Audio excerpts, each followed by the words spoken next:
Hello, everyone. I'm Anshuman, and I was on the Smarter Online Safety uh, podcast today, and we discussed different ways of how attackers are using AI and techniques to sort of come after you and steal your information.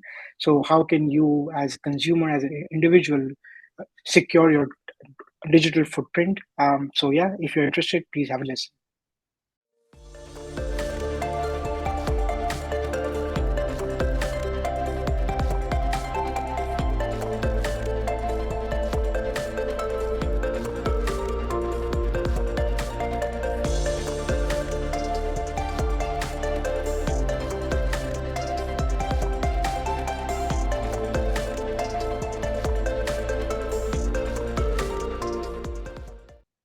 Hello and welcome everyone to the Smarter Online Safety Podcast. I'm your host, Jocelyn King, and I am so excited today because we've got a spectacular guest. Anshuman Bhartiya is the AppSec Tech Leader at Lyft, the app that we all know and love. He's a technical advisor. He's a cybersecurity mentor. He's also the co-host of his own podcast, the Boring AppSec Podcast, for cybersecurity professionals, and he's constantly exploring and innovating using generative AI. So he's a wonderful technical and cybersecurity and AI resource for all of us, and he's going to tell us some interesting things about what's going on out there in the world of what cybersecurity professionals are protecting us from every day and give us some great tips. So welcome, Anshuman. So great to have you here. Yeah, I'm super excited to be here. Thank you so much for having me here. That's great. Well, one of the things that I love bringing to our listeners is, they understand, when they get a letter from a large company or their bank that there's been a breach. And very often the question is, how could this happen with all of these millions of dollars and all these people focused on it? And what they don't understand is the thousands of daily attacks on every corporation and company, small and large, out there. And the fact that there aren't more breaches in the news is kind of the news story, actually. But it's so hard for people to comprehend what there's an online cyber war going on, and you're on the front lines fighting a good fight. So could you give us the report from the front lines, if you would? It's fascinating. Me personally, over the past few weeks, I've had this experience where I constantly get SMS messages from weird numbers asking me to, basically saying things like your USPS package is lost. Click on this link to find out more about it. And these messages, when I see them, I'm like, if I can get tricked easily in order to click these links, I can only imagine people who don't really understand this landscape of what happens when you click on something.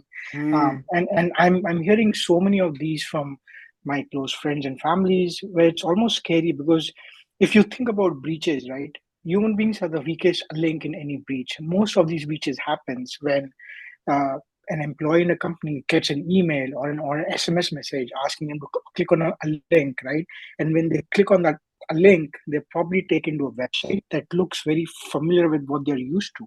But in reality, that website is actually an attacker-controlled website where if you enter your personal information, like your username, all of that stuff, that gets stolen.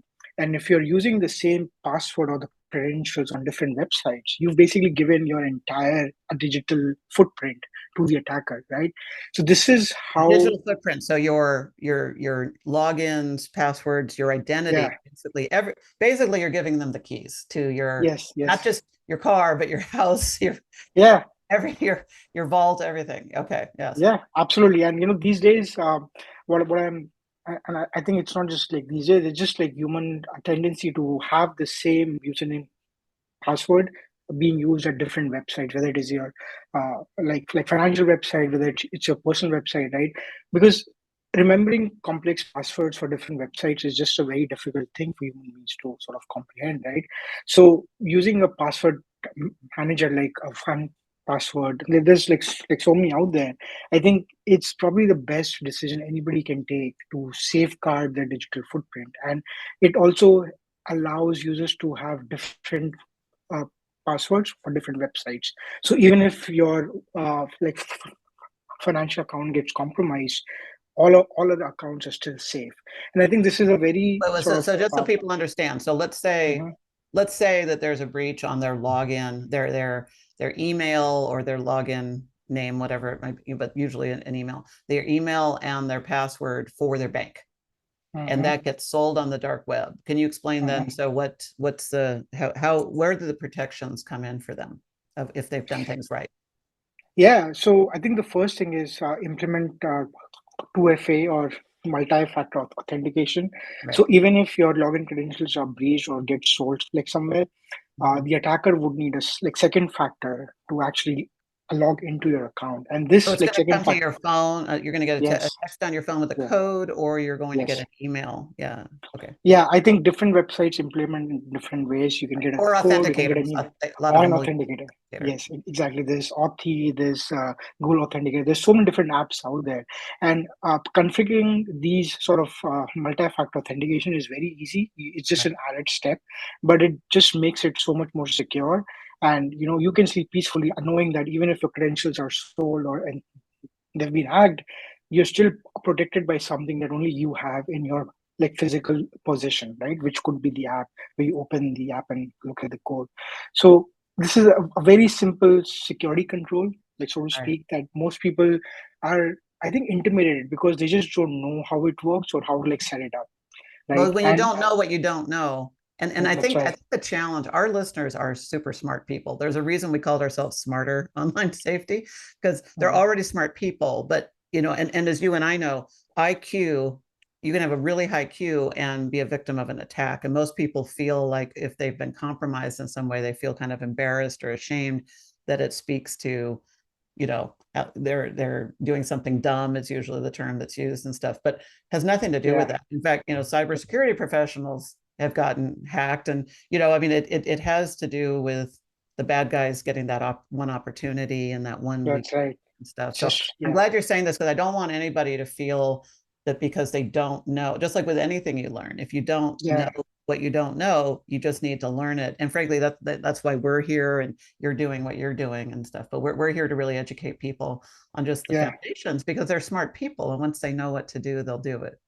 Yeah, yeah, and I think it's also worth calling out the fact that if cybersecurity professionals can get phished or hacked all the time, then if you're not into this domain, then we don't have to feel bad about anything. It's just kind of human tendency to fall for things that look very obvious. But I think it's the a lack of education, right? Which I think is what we're trying to do is explain how you can implement certain controls that are very easy. That just kind of makes your life secure and easier to work with, right? That's a great point. So use a password manager, and we, the ones recommended the most by the cyber security professionals, especially for lay people, not for, is like Yeah, Bitwarden and 1Password. one password. Those are the two top ones. I think 75% of cybersecurity professionals in a poll last year recommended 75% of them divided between those two, with Bitwarden being Yeah, number. And Bitwarden's free. And in fact, yeah. we teach people how to set How to up use it? and do Yeah, password managers and Bitwarden and stuff for that yeah. reason. So easy. Yeah, and I just want to like share example here. So my wife is not technical at all, right? Like, and she has for the longest time used the same password over the years on multiple websites. Right. So when I like found out about this, my first question was, okay, do you know anything about password managers or the fact that you don't have to remember your password and you don't have to keep the same password on all the websites, and she had no idea about. So it Yeah. literally took me like a few minutes to show how to use these tools, and so now she is using it, and she feels much more secure. So again, it's just an example of how it takes a few minutes for security professionals to kind of show how to implement security, and then yeah, like you can literally become more smarter that way. Yeah, we actually have a 3-day challenge coming up where we're going to show people so they can actually get set up and get it finally done, because everybody knows you have to have smart, unique, strong, unique passwords. But everybody's like, wait, how do I do that? So we said, okay, All we're going right. to challenge this summer. But let me ask you a question. One of the things about, and I'll have more information about that at the end, but question for you then on your like your wife's situation too. Very smart woman and all of this. So many people end up resetting their passwords because they can't remember it, and that's part of the frustration. And so to actually have something that they can do that will remember it for it. One of the questions I get a lot, well, isn't it dangerous to have a vault, because if that gets hacked, then all my passwords are exposed. So, what I have my answer to that, but I'd love to hear your answer to that. Yeah, so I think there's a couple of things I want to mention here. First is, these companies that make these tools, they understand that they control the keys to the kingdom. It's a single point of failure. So if anything were to happen to their vaults, then, it's basically uh, game over for the customer. So I think these companies understand that risk, and they have added layers of security on it, right? So if you're using one password, like for example, it requires a key, it requires like a physical thing to unlock, right? In order to unlock the vault. So it's not like if somebody has a key to your one password account, you all your keys are out. It doesn't work like that, because there's like multiple It's kind of layers of. Yeah, I'm sorry, it's kind of like in the military where there's like 3 keys or whatever to something. that's right. You have to Yeah, have yeah, three keys or you can't open it, kind of thing. So yeah, it's not just your one password to get in. It's also like biometrics of some kind, or some, there's things that have to come together. So even if your yeah, password got hacked, they can't yeah, yeah. just get in if you set it up right. Yeah. Yeah. And the other thing I wanted to mention was, these days there are some companies that are implementing a slightly different way of authentication. So if you think about it, every time you enter your email address as a login username, you get a fun time passcode in your email, right? So you don't even have to remember your password anymore. You just enter your email, and then they'll like send you a code that has to be just used once, right? Right. And I think this design uh, helps solve a bunch of problems where users don't have to remember their password every time they enter, and it's just much more secure. But again, there are pros and cons with this approach as well. If you don't implement it the right way, you can basically sort of leak your customers' passwords to anybody on the internet. So, yeah, I think companies are exploring different ways of making the whole authentication process easier. The other thing that is quite common these days is this concept of SSO, or single sign-on, where if you're an employee working in a company, right, you basically have to authenticate to one particular service, and that service gives you access to all other services behind that, right? Right. So in a way, you're just kind of having to remember one particular authentication credentials. You don't have to remember like 50 of them. So yeah, like people are getting innovative, and they're coming up with these new ways of solving these problems. Kind of like going through TSA. Once you go through Yeah, the full yeah, check, you're free to roam about the airport all you want. yeah. That's right. That's great. That's awesome. So what are some of the things that, as a cybersecurity professional, you are aware of, not even just for your own company, we know you work for Lyft and stuff, but just in general, because you network with others as well. But Mhm. could you kind of paint the picture of what the daily threats are to companies? Because as consumers, all of our, I'm a Lyft user and stuff, and I have, my data is in your company's databases. I've got my banks, I've got all this stuff. So my information, I can do everything I want to protect myself from leaking my own information, but a company Mhm. breach will leak things. So, but what is it like on the front lines for you of having of what you have to do? Because cyber criminals are always coming up with new ways, trying to find new weaknesses and stuff. So what's a day in a life for you? Yeah. Well, my day in life is actually all over the place, just because I work with multiple stakeholders inside the company, and so in any organization, the security organization specifically has multiple teams. Few teams could be working on incident responses, few teams could be working on application security, right? So they're the different teams focusing on different domains.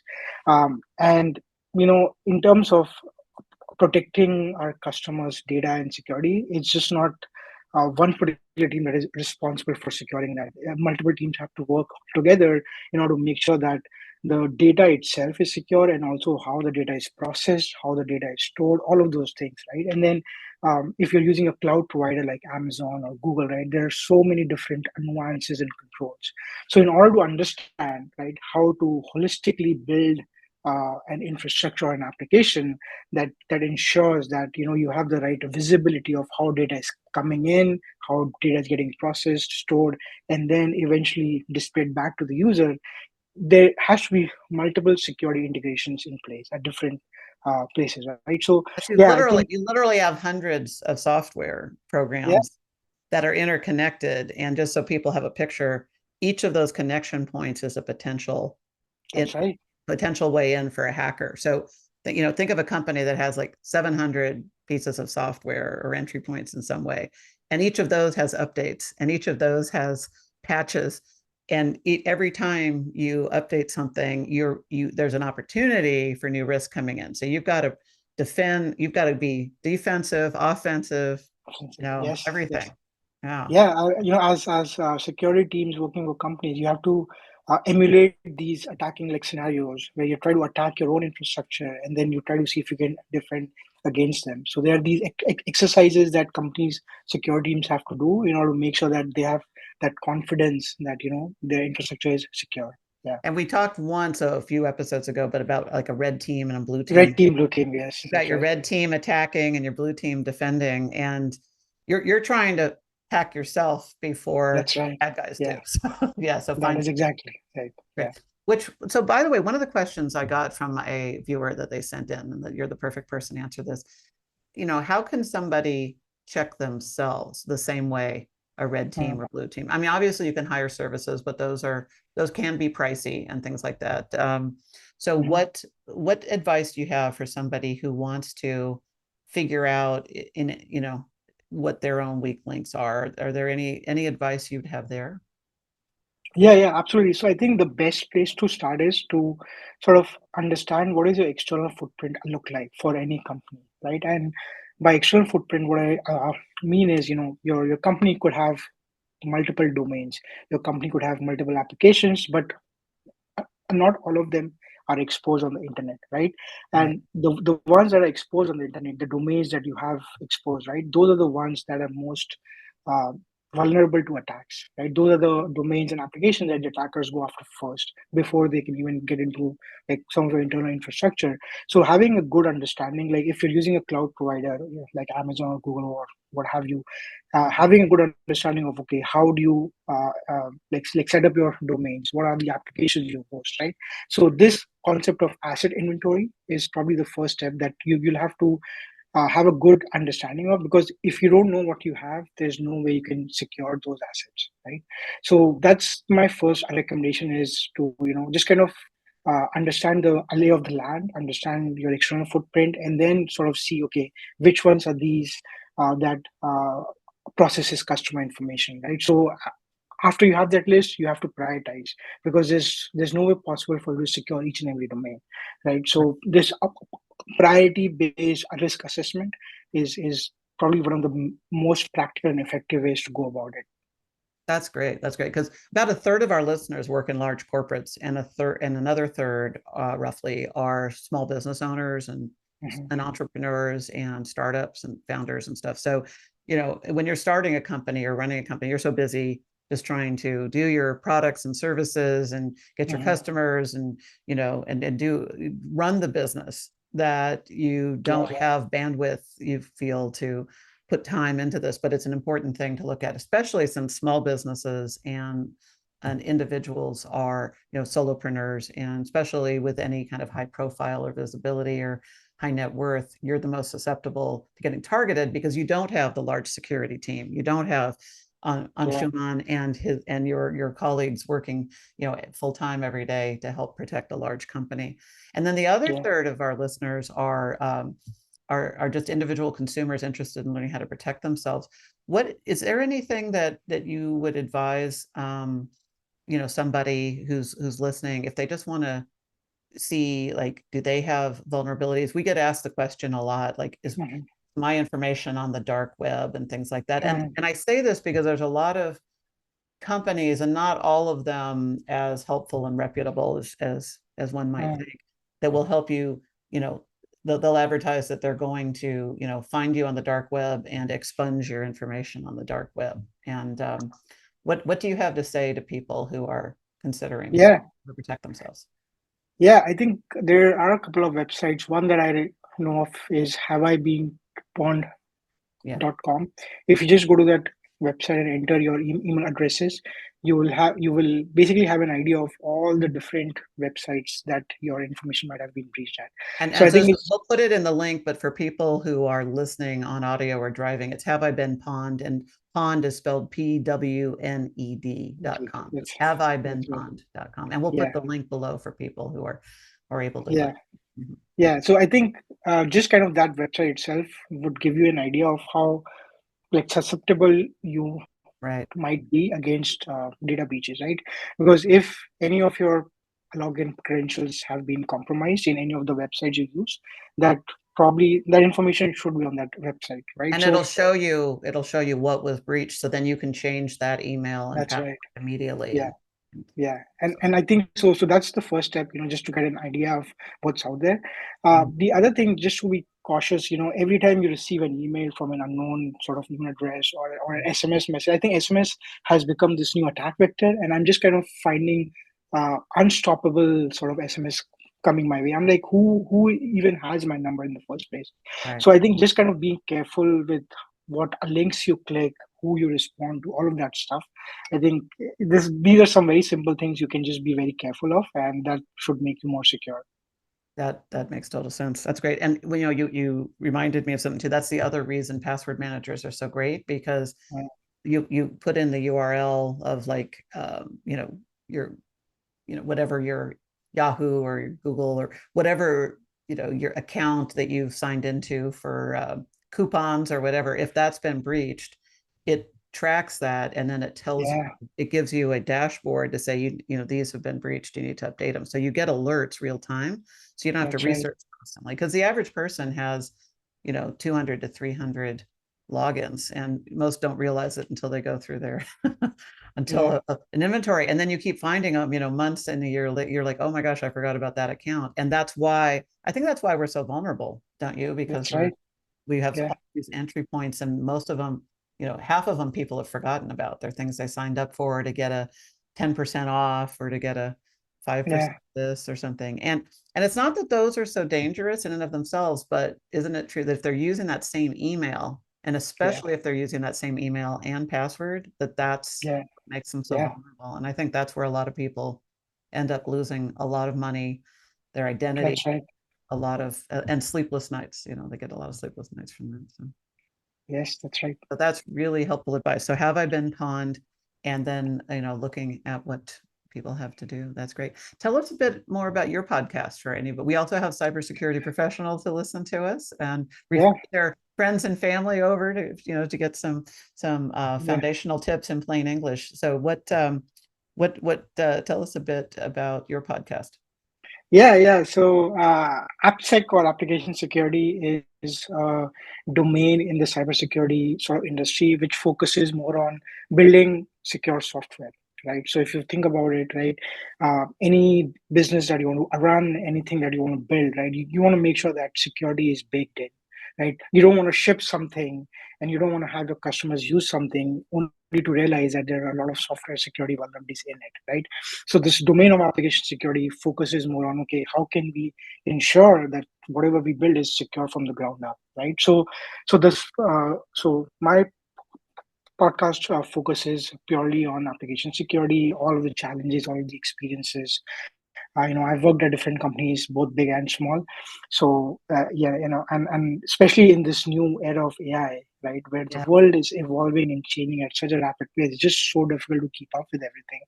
So yeah, I just have I enjoy having like-minded conversations with people who are exploring this field of AI and security. So if you're interested in these topics, we tend to go a little bit too deep into technical aspects of certain things, but we also It's built, enjoy being your audience is technical professionals. So yeah. yes, I would say so, but we also enjoy having high-level conversations if it Right. comes to that. So yeah, that's what it's about. That's great. Let me ask you one final question then. Because of your interest and knowledge in Gen AI. Mm, People are nervous about what Gen AI is going to do to them, mm, that, and we, it runs the whole spectrum from hope, from utopia to dystopia. mhm, So mhm. what, what, what's your take on Gen AI, particularly in what it's going to do for people in their safety, and how it's going to change their online interactions and things that that they should be aware of?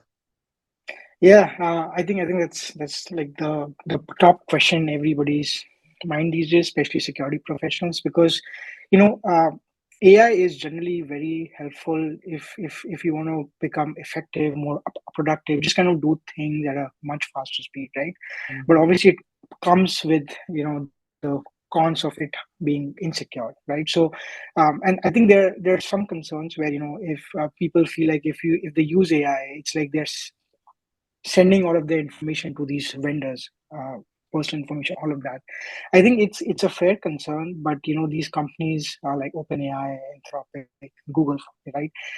They're building these models in a way that they're not training on your data unless you expressly allow them to, right? Mhm. So I think it's important to understand the use cases of what you want to use AI to solve for, and it's also important to understand the security aspects of it, right? Like what exactly or what information are you sending it? How have you configured your account in one of these providers? Have you explicitly given them consent to train on your information on?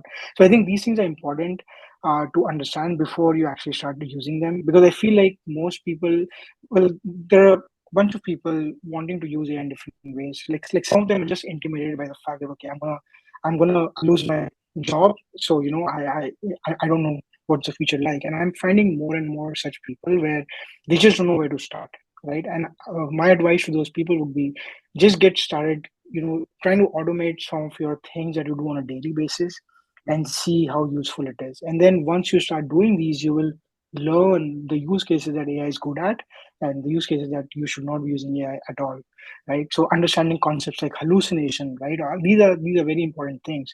And I feel like people who have expertise in certain domains, right, whether it is security, anything else, right, using AI to up level your skills is the best use case, at least I've come across, right? As opposed to, okay, I'm going to use AI to help solve a problem and I'm just going to copy paste a response from AI, right? That generally is a very bad way to use AI, right? So, Right.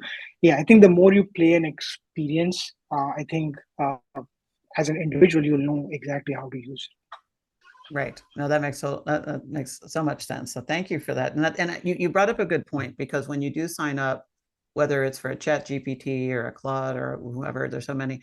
Um, there are options for whether you let it ingest some of your information or it. upload Yeah, it, and even whether you're saving chats, archiving chats, all that. that's right.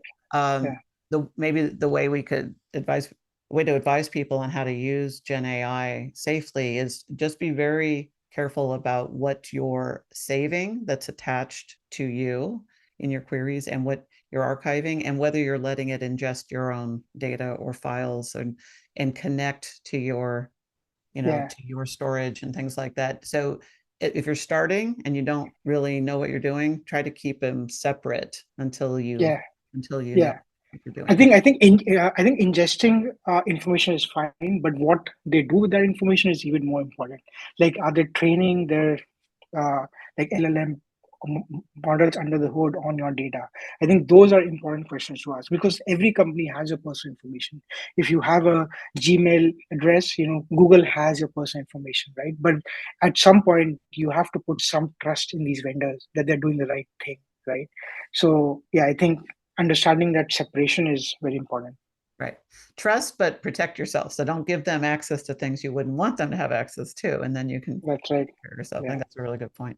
That's great advice, Anshuman. Thank you so much. So great having you on. And I'm glad you brought up the things, because I just want to add, we're doing a 3-day challenge in the next few weeks for our listeners during the week, so they can log in just an hour a day, and they're going to get a password manager set up. They're going to get their credit frozen. They're going to understand the foundations and get 10x safer than they are today. And we're doing that because what we're seeing with AI helping cyber criminals and all the, like all of the SMS messages and the phone calls and everything everybody's getting. I mean, AI is the new favorite tool of cyber criminals That's right. too. And so we're all more vulnerable than ever.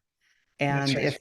if you don't have the foundational protections, then you're really a sitting duck, and we want to change that. So thank you so much for all Thank that you. great things. And that Have I Been Pwned is such a great resource. Thank you for bringing that up.